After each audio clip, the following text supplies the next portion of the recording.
Tonight, the sand is still warm from the day, and somewhere beyond the columns of an old forgotten temple, the gods are quiet. They do not speak, but you feel them watching, softly, like stars. Now, lie back, let your breath settle, and let's begin. The road here was long, but you don't remember it. Not clearly, only the soft crunch of your steps through the sand, the gentle ache in your shoulders, the way the sky melted from gold to indigo without making a fuss. In front of you stands the temple. It doesn't call to you. It doesn't need to. It just exists solid and still, as if it was carved from the bones of silence itself. You pass through a gate older than memory, where time seems to slow with every breath. Maybe that's the point. Inside, the light is low. A few scattered oil lamps flicker from sconces in the walls, their flames dancing like they've been waiting for someone to notice them. The shadows they cast are soft and long, stretching across stone walls carved with symbols older than any alphabet you know. You move forward slowly. You don't rush inside places like this. The temple feels like it's breathing, not with lungs, but with heat and hush and memory. The air has a texture here, like velvet. It brushes against your skin and settles in your hair. You don't mind. A row of columns lines the hall ahead, each one wide enough to hide behind. They rise like trees from the cool stone floor, holding up a ceiling painted dark blue and studded with golden stars. You can't tell where the art ends and the night begins. The gods don't meet you at the door. That's not their style.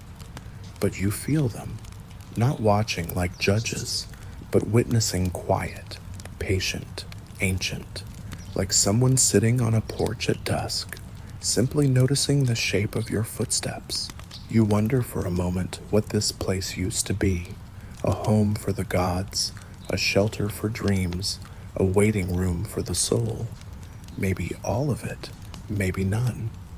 You decide it doesn't matter. You're here now, and the temple has already made space for you. There's a room off to the right, small and round, with a single stone bench set into the wall. You step inside, and the sound shifts. It's quieter than quiet in here. You feel it more than you hear it. Even your breath has softened, like it's trying not to disturb the dust. You sit. The bench is surprisingly warm. Maybe the sun reached it earlier and left behind a little kindness. Maybe someone else was here before you. Maybe the gods leave heat like fingerprints. You close your eyes just for a moment. There's something soothing about being in a place that doesn't expect anything from you. You don't have to be wise or brave or busy here. You just have to exist. That's more than enough. The scent in the room is subtle. Sandalwood, maybe, or blue lotus, or that slightly smoky smell old stone gets after thousands of years of sun and incense and silence. You breathe it in. It fills your lungs gently, like a thought you almost forgot. Your fingers brush against the wall beside you, rough, grooved, real. A line of carvings runs along the stone stars, feathers, a half moon, a jar with steam rising from it. You don't know what it means, but it doesn't feel like it's keeping secrets, more like it's saying you're not alone. A soft breeze moves through the chamber. You didn't feel a door open. There are no windows, but still it moves. It lifts a strand of your hair and settles it again. The temple is still breathing. You lie down on the bench, slowly, carefully, like you're being tucked in by something much older than yourself. The stone isn't hard, not tonight. It's cool and kind and strangely familiar, like the floor of a childhood treehouse or the back seat of your grandfather's car, places where you once fell asleep without trying. Above you, there's nothing but that painted sky.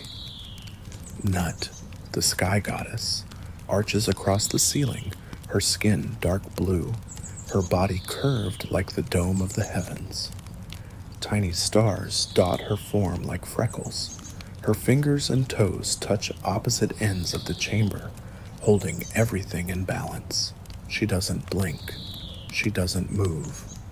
But she's with you, watching, not in judgment, but in care, as if making sure you don't drift too far into your thoughts. You shift once, breathe in, breathe out, and you let the hush of this place fill you like water in a vessel. The gods are here. You feel them not in the sound, but in the stillness.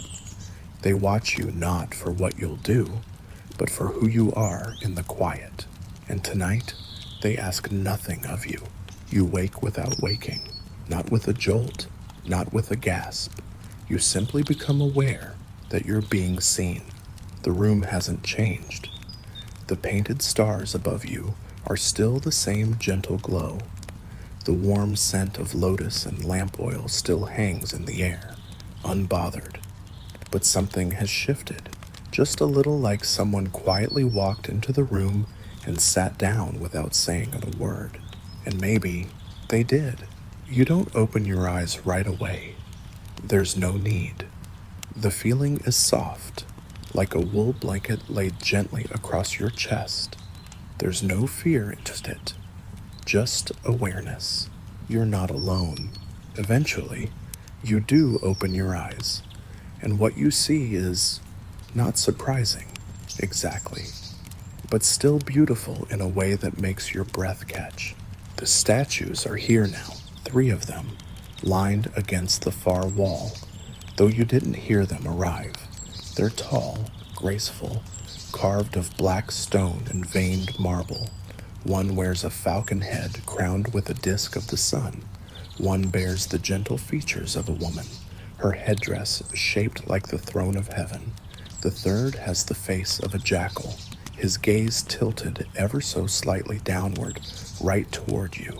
Ra, Isis, Anubis. They don't glow, they don't move, but they watch. And the strange thing is, it's comforting. These are not the eyes of strangers. You don't feel judged or measured.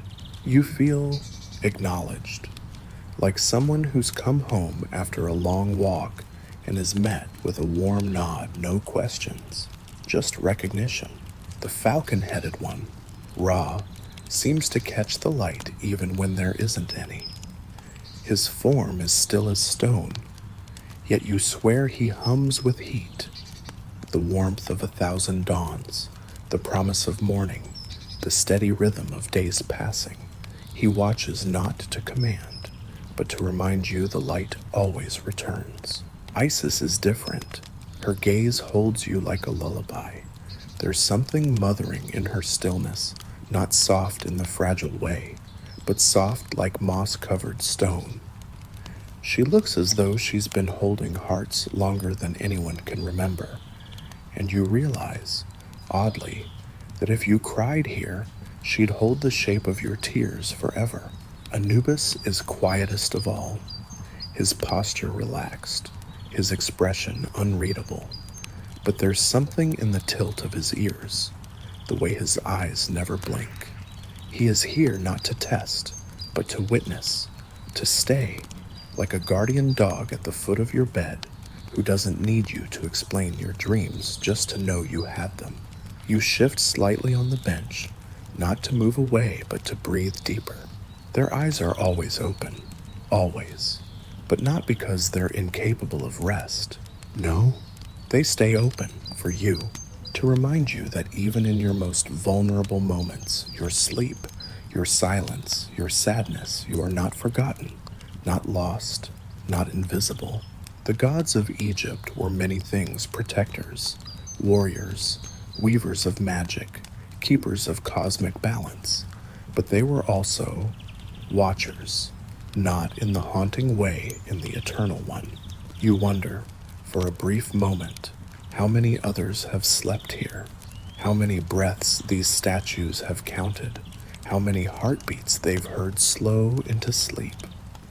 How many dreams they've held gently like sand, poured into the palm just enough to feel, never enough to crush. The room does not change, but your body loosens. Your jaw relaxes. Your fingers uncurl. Your toes release their small grip on nothing.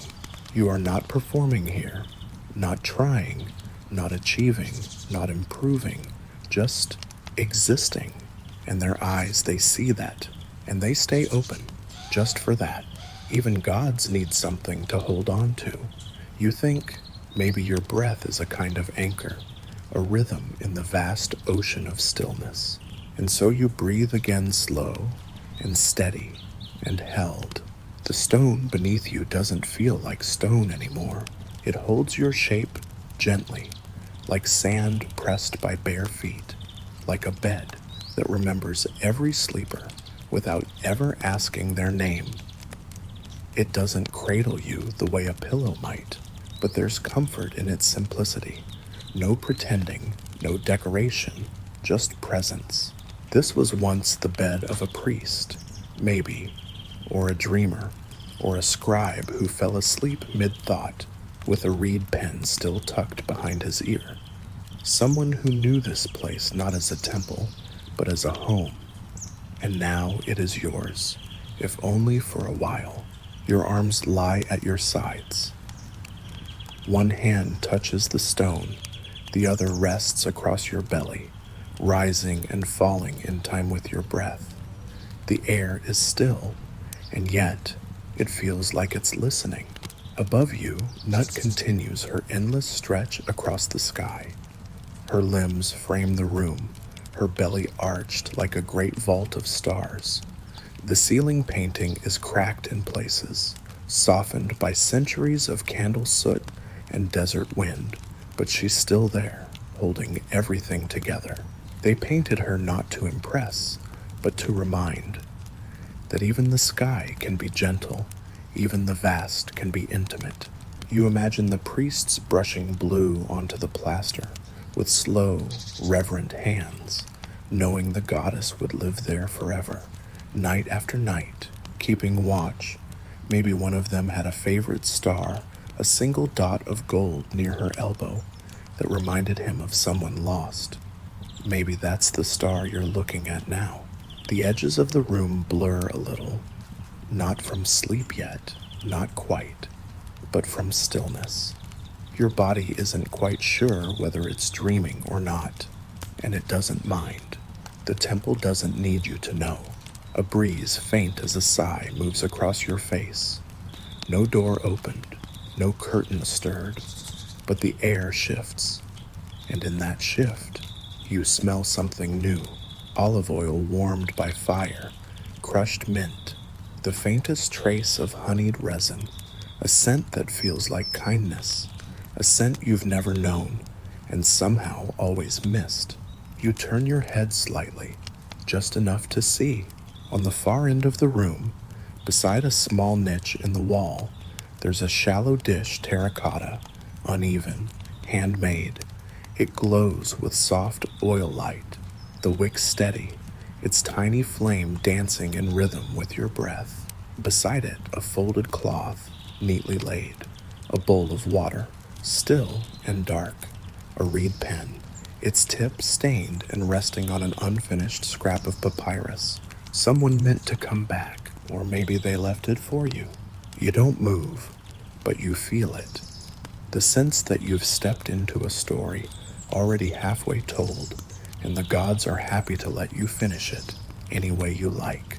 You wonder how many people have slept in this very spot. Not royalty, not heroes, just people. The kind who offered oil they pressed themselves, who stitched linen by firelight, who wrote prayers not to be answered, but just to be written. Their dreams must still be here, tucked into the cracks in the ceiling, curled up like cats in the corners of the room, whispering from beneath the stones, where laughter and worry and warmth seeped in and stayed. You rest one hand on your chest and the other on the stone. Both feel real, both feel ancient, not because of age, but because of meaning. You belong here, not as a visitor, not as a pilgrim, just as someone who breathes and sleeps and hopes. The temple accepts that. The gods accept that. And so the stone softens beneath you once more, and you let yourself be held. Somewhere behind your closed eyes, a curl of smoke is born. You don't see it at first, but you feel its warmth before its shape. It unfurls like a ribbon, thin and weightless, carried upward by a breath not your own. The incense has been lit, whether by a hand you didn't hear or a will you'll never meet. It doesn't matter. It's here now, and that's enough. The scent reaches you slowly, the way music seeps in from a neighboring room, sweet and earthy. Frankincense, probably. Maybe a touch of cinnamon, and something darker cedarwood. You think, not sharp, not heavy, just enough to make the air feel thoughtful. You inhale slowly, and as the incense rises, so do you, not your body, but your attention. Your awareness drifts upward, as if the smoke is tugging on the string that holds your mind, not yanking, just lifting. The flame is somewhere near your feet now, though you haven't moved. A single point of light, low to the ground, like a star that chose to burn close just for tonight. The smoke dances above it, looping in patient spirals. It doesn't rush. It never has. You remember someone once saying that incense is prayer made visible. You don't remember who or when, but the thought returns now, soft and curious, like a note left under your pillow. If it's true, if the smoke is a prayer, then maybe tonight's is wordless, a prayer that says, be here, nothing more, nothing less. You smile, barely. Even gods must love that kind of honesty. The smoke rises toward the painted sky above you, weaving between stars. You imagine it reaching Nut's painted belly and continuing beyond, as if it knows the way out, as if it always has. The gods do not speak, but something in the room does. Maybe it's the breath of the stone. Maybe it's the hush between flickers of fire. Maybe it's your own thoughts, echoing back to you a little softer, a little more patient. Whatever it is, it's saying you are welcome here. It doesn't need to be louder than that. The scent changes, just a bit. You catch something floral now, not sweet, but full-bodied blue lotus, perhaps, a sacred flower in this part of the world. It grows from mud and opens with the sun, just like people, if you think about it long enough. And like people, it rests at night. You picture a priest lighting the incense earlier that day. Maybe he did it out of habit. Maybe he did it with purpose. Maybe he whispered something into the smoke. Or maybe, just maybe, he said nothing at all. Maybe he trusted the gods to know what he meant. You like that idea, that you can offer without explanation, that you can be seen without performance. The smoke shifts again. A new current moves through the chamber small, like a sigh from the wall. You watch the incense adjust, spiraling left, then drifting back right. It never resists the air. It just allows itself to be carried, a graceful surrender. You wonder if your thoughts could do the same, if they could rise and fall without resistance. Float up, twist a little, then dissolve into the ceiling and beyond. Maybe that's what the gods are waiting for. Not your words, not your perfect stillness, just your presence. You breathe again, and with that breath, you feel a kind of rise, not upward, not outward, just a rise like a tide inside your chest that lifts without flooding. It feels like hope, if hope were quieter, less dramatic, more steady. The incense continues its journey, unseen now, but Schmerz is still working its way through the temple. It leaves a trail behind, not in the air, but in the way the room feels. Lighter, like someone opened a window in the soul.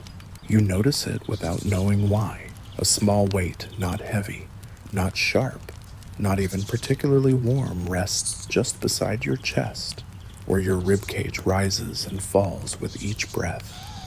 You didn't place it there. No one told you it was coming. And yet, there it is. A feather. It's white, but not bright. The kind of white that feels like it's been touched by time. Soft at the edges, like it's carried too many winds to stay sharp. You can't tell what bird it came from, and that somehow makes it more sacred. You don't touch it right away. You simply feel its presence, like an idea that hasn't fully arrived. Then you breathe and the feather lifts, just slightly, riding the wave of your breath like a boat on a still river. It doesn't try to go anywhere. It just rises, then falls again.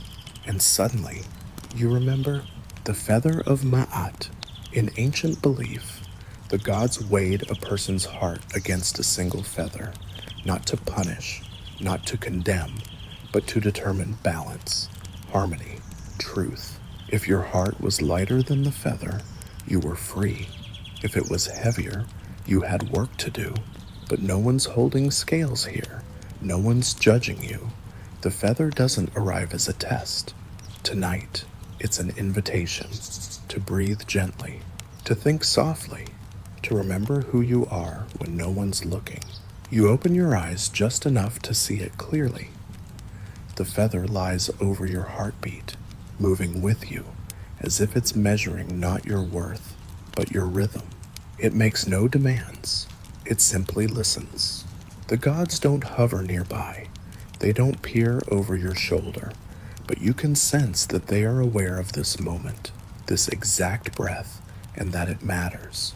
It matters not because of what it proves, but because of what it offers. A feather on the chest is a fragile thing. It can be lost with a single sudden motion. It can drift away with a sigh too sharp. And so you don't move, not from fear, but from reverence. You remember now, dimly, that Ma'at is not just a goddess. She is also an idea, a force, a principle that holds the world steady, not by power, but by grace. Her feather isn't about morality. It's about alignment with yourself, with the world, with sleep. The longer you lie here, the more you realize that the feather is responding to you. Your thoughts slow, and so does its rise. Your body softens, and so does its weight. It's as if the feather is adjusting to your calm, whispering, yes, that's it. That's the breath I remember. You smile just barely. Even ancient symbols, it seems, enjoy a little recognition. You think of all the people who carried that symbol close to their hearts, the ones who carved it into tomb walls, who embroidered it into shrouds, who whispered its name as they stepped into the unknown. And now, somehow, it has found you, not because you asked, but because you were still enough to notice, still enough to receive. The feather doesn't stay forever. At some point, you won't remember when it's gone. Maybe it never was there. Maybe it slid quietly to the floor. Or maybe, like a good guest, it knew when to leave without waking you. But its memory remains, like the shape left in a pillow after someone dear stands up and walks away. You close your eyes again. You're not trying to sleep. Not yet. You're just breathing. And somewhere above, Ma'at allows her to watches not to test you, but to honor the quiet inside you. He's there before you realize it. Not with a start, not with a shimmer, just present. The same way night arrives not all at once, but by degrees, until you suddenly notice the stars have taken their place and the world has gone hushed. Anubis, guardian of the threshold, watcher of the liminal, has entered your stillness. You don't open your eyes. You don't need to. His presence settles like a cool shadow across your room. Not unwelcome, just distinct, familiar, even, like the sound of a door gently clicking shut at the end of a long day. There is no fear, no tension in your muscles. His presence doesn't demand that. This is not the jackal god of horror stories or the grim reaper of foreign tales. This is the ancient one who watches in silence, whose very essence is stillness itself. He sits, you're sure of it, somewhere near your head, not looming, not crouching, just there, upright, regal, restful. If he speaks, it's not with words. He has no need. His language is breath, pause, presence. In ancient stories, Anubis guides the dead to the hall of Maat. He weighs hearts. He handles rights. But long before judgment, long before the scale, he simply waits beside those who are still. And tonight, that is what he does for you. You feel something beside you shift. Not a movement, but a nearness. A sense that, if you turned your head slightly, you'd see the outline of ears perked in attention, eyes that glow gold but don't pierce, they witness. There's comfort in being watched like this, not monitored, not evaluated, just seen, fully, without commentary. It reminds you, strangely, of those long drives home at night, the kind where no one talks, but everyone feels safe because someone is steering. Anubis is steering tonight. A soft sound stirs the creak of leather, perhaps, or the shuffle of linen, or maybe just your imagination reshaping silence into something your mind can hold. He doesn't move much. He doesn't need to. His stillness fills the room like warm water fills a bath evenly, without haste. You sense, somehow, that if a single unkind thought entered the room, he would notice it before you did. He wouldn't fight it. He would just wait it out, patient, unmoved, like a boulder in a passing stream. You think about asking him a question, something quiet, something weightless, but you don't, because you already know the answer wouldn't come in words. It would come in breath, in the slowing of your heartbeat, in the way your thoughts soften around the edges, like papyrus soaking in warm water. You've heard stories of Anubis leading souls down long corridors, torches lit, footsteps echoing in the dark. But maybe those aren't paths of the dead. Maybe they're pathways to rest. Maybe Anubis isn't a guardian of endings, but of transitions of every time you close your eyes and surrender the day. You feel the weight of that idea, and it's not heavy. It's grounding, like a palm pressed gently to the back of your shoulder. No push, just presence. In the silence that follows, you wonder how many people Anubis has sat beside like this, how many final breaths he has heard, how many dreams he has carried without spilling, and how many ordinary sleepers, like you, he's simply kept company through the night. He is not here because you are special. He is here because you are human, and in the long, wide tapestry of time, that is more than enough. Your breath slows again. The feather is gone now. The incense burns low, but Anubis remains, watching, waiting, not for you to change, but for you to rest. You shift slightly, and you think only for a moment you feel fur brush against your arm. But when you open your eyes, there's only stillness, and the room breathes again. You are not asleep, but you are no longer fully awake. Your body has softened into the stone, into the quiet, into the warmth that now hums faintly beneath your spine, like an old, slow drumbeat.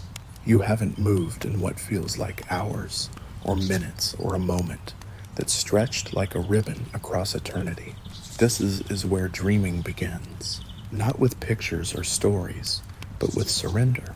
You feel it first, like a soft unfolding in the chest, a kind of spaciousness, as if your thoughts have untangled themselves and laid flat across the temple floor, ready to be read like scrolls in the quiet. And the gods, they are still watching. But now, it's different. Not heavier, not closer, just more curious. They don't need to hear your words. They listen to your rhythm, the way your fingers twitch just slightly, the occasional flutter in your breathing, the half-formed memory behind your closed eyes, the one about a streetlight, or a voice you once loved, or a breeze from a place you've never been, but somehow miss. That, to them, is the offering. Not fruit, not gold, not chance and perfect pitch, but dreams, the kind that float up slowly, the kind that don't ask permission, the kind that are shaped by longing, wrapped in memory, and sealed with breath. In the stories, Egyptians believed dreams were sacred messages, sometimes from gods, sometimes from ancestors, sometimes from the deeper parts of the soul itself. But here, tonight, your dreams are not meant to teach. They are meant to be shared, and the gods receive them without ceremony. They do not applaud. They do not frown. They simply let them rise, like incense, into the stillness. Your mind begins to shape a vision, now not vivid, not precise, just soft edges forming in the dark, a hallway of light, a figure with a bird's head pouring water into your palm, a doorway made of woven reeds that breathes like lungs. Nothing threatens you here. Even your own fears arrive slowly, padded and tame, as if they too have removed their sandals before entering this place. You do not run in this dream. You float. You move like the smoke did, like the feather did. You drift between thoughts, between moments, between selves. You are a child again, watching stars from a roof. You are old, resting beneath a sycamore. You are neither. You are only breath, and the gods know that's the truest version of you. Isis leans closer, though not in body, just in feeling. Her attention wraps around your dream like warm hands around a bowl of soup. She doesn't change it. She just holds it, as if to say, this, too, is worthy. You wonder if the gods keep a record of these dreams. You imagine a long corridor filled with jars, each one holding a single night's offering, not labeled, not judged, just honored, shelved carefully like memories in a home where you are always welcome. And perhaps, long after your eyes open and your feet leave this stone bed, your dream will stay here. Settled in a corner of the temple where the wind doesn't reach, cradled in silence, kissed by starlight, you exhale again, and this time, the air leaving your lungs feels lighter than it did before, as if a part of you has already been released, offered, accepted. The flame near your feet still burns. You haven't looked at it in a while, not directly, but its light moves across the inside of your eyelids like waves from a gentle tide. It flickers, not in urgency, but in rhythm, a quiet pulse of golden warmth, keeping time with your breath and something older. The Egyptians didn't measure time in minutes or hours. They measured it in sunlight, in shadow, in water slipping slowly through a vessel, and sometimes, just sometimes, they measured it in flame. You open your eyes just slightly to watch. The oil lamp rests in its shallow bowl, cradled by a rim carved with care. It looks simple, but you know better. There's craft in its curve, in the steady wick that never trembles too fast, in the way the light knows exactly how to reach the ceiling without bothering the corners. The flame doesn't rush. It dances with a kind of wisdom, as if it's seen enough nights like this to know that time doesn't need to be chased, only noticed. Its glow touches your toes first, then your knees, then the edge of your palm where you rested on your stomach. The light doesn't ask for your attention. It simply offers itself quietly, like everything else in this place. For a moment, you try to count the flickers. 1, 2. No, it's not meant to be counted. It's meant to be felt, like a heartbeat that doesn't live in the chest, but in the air. The shadows on the wall shift slightly, not fast, not jarring, just enough to suggest that the flame has a language of its own. One of movement, of pause, of stillness broken only to remind you you're still here. You wonder how many nights that flame has burned in that same spot, or how many like it have kept watch while someone else lay in your place, tracing their thoughts between stars on the ceiling. There's no candle wax here, only oil, pressed from olives or almonds, poured by hand, offered as light for the gods and for the body. It's sacred because it serves. You begin to notice how your breath has fallen into sync with the flicker. Inhale, a steady glow. Exhale, a soft lean of shadow. It's not exact, not mechanical, but it's real, a kind of partnership. You smile faintly. Even time, it seems, is willing to move at your pace tonight. You watch the flame lean left, then right, each sway a reminder that nothing here stays still for long, not even the stillness. Everything moves, just slowly, like healing, like letting go, like a story told without needing an ending. Somewhere beyond the temple walls, the stars move too so slowly you can't see it, but you feel it in your skin, in your temples, in the tiny pull behind your eyelids. The flame knows. It always has. You look at it once more before closing your eyes again, and for just a second, you imagine it speaking not in words, but in warmth, not saying much, just, I'm still here, and somehow, that's enough. The room inhales, not loudly, not deeply, just enough for the air to shift. It's the kind of breath that doesn't come from lungs, but from space, from silence, from stone that remembers the warmth of bodies long gone. The kind of breath that makes you feel like this temple isn't just surrounding you, it's breathing with you. Your own breath follows, soft, steady, slower than before. You're not forcing it. It's happening on its own now, like the tide responding to the pull of the moon, or like the papyrus reeds swaying in rhythm with a breeze you can't see. You place a hand over your chest again, and suddenly you notice it. The rise and fall of your body is no longer just yours. It's matched by something else. The walls, the light, the dust, the hush, all of it moving in and out with you, like the temple has learned your rhythm and decided, quietly, to join in. You smile. It's a strange thing, to be mirrored by stone, to feel less alone not because someone's holding you, but because the room itself says, I see you. The ancient Egyptians believed temples were not just buildings, but living bodies, each part with its own role, its own meaning. The sanctuary was the heart, the outer courts, the limbs, the roof, the sky.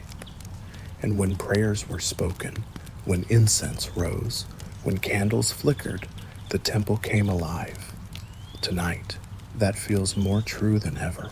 You don't speak out loud, but something in you reaches anyway. A thought, a question, maybe not even in words, just a feeling.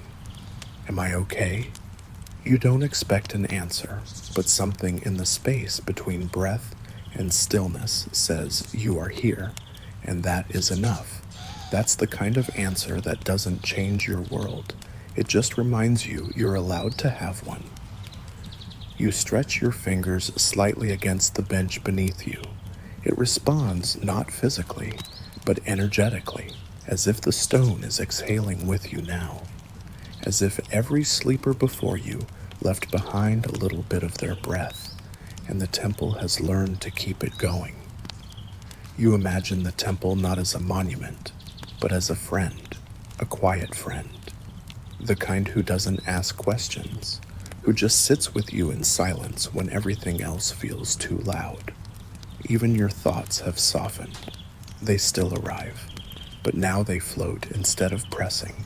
A memory here, a hope there, the name of someone you miss, a scene you barely remember from a childhood morning, a cereal box, a laugh, a window cracked open to let in spring. They all drift in, then out. The temple breathes. You breathe. Nothing is held too tightly. You think, for a second, that if this place could speak, it would say, "Let what comes, come.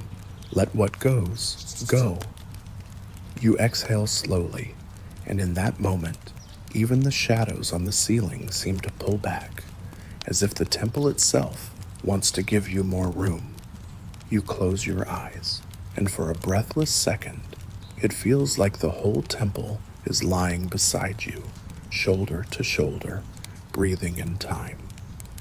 Together, there is no rooster here, no alarm, no ticking clock, just a whisper of light, sliding slowly into the edge of the room, like a thought trying not to wake you too quickly.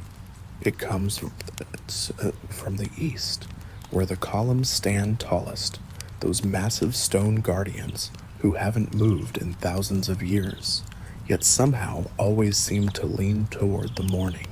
The gods, it seems, know how to make an exit. The first sign of dawn is not brightness, it's color. A soft wash of blue turns the stone cool again, pulling away the golden warmth of the lamp, which now flickers low. The flame has done its job. Its dance has slowed. It leans gently to one side, like a storyteller resting after a long tale. You blink slowly, and the dream begins to lift, but not all at once. The room is still quiet. The gods are still watching, but their presence is lighter now, like clothes laid out neatly for someone else to wear. They are still here, but not in the way they were before. Ra fades first, how fitting. The god of the sun leaves before the light, like a painter finishing the last brushstroke and stepping back before you even notice he was there.